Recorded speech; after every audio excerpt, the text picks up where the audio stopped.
Hello, I'm Shaba and welcome to this lesson. Aujourd'hui, nous allons voir le verbe être qui est to be en anglais. Alors, c'est un verbe très irrégulier en anglais, effectivement, et très utile à apprendre. C'est en général le premier qu'on en apprend. Voyons-le tout de suite avec des exemples pour le conjuguer au temps présent. Je vous donnerai deux formules, la formule écrite et la formule parlée qui contient une contraction entre le sujet et le verbe. Je suis française. I am French. I'm French. Tu es grand. You are tall. You're tall. Il est content. He is happy. He is happy.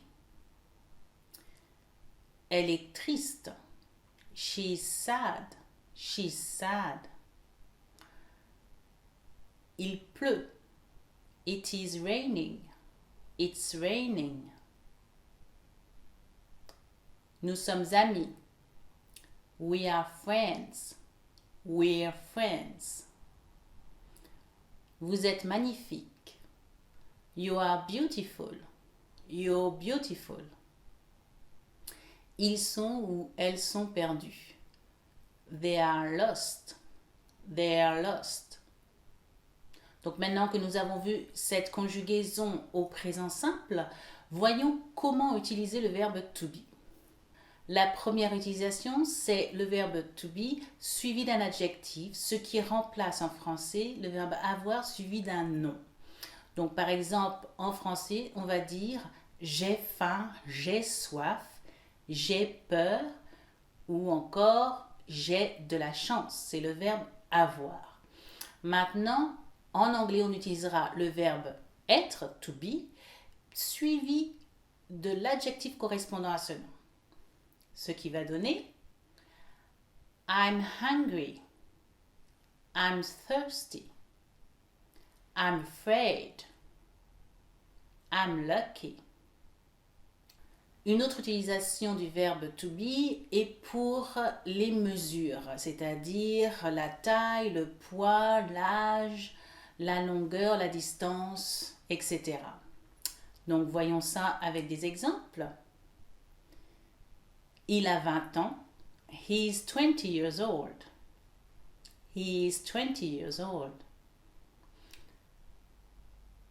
Elle fait 1m78.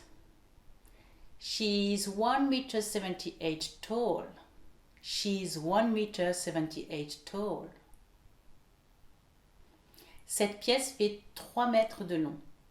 This room is 3 meters long. This room is 3 meters long. Enfin, une dernière utilisation que nous allons voir aujourd'hui du verbe to be, c'est pour remplacer la formule française il y a dans le sens de il existe quelque chose ou quelqu'un.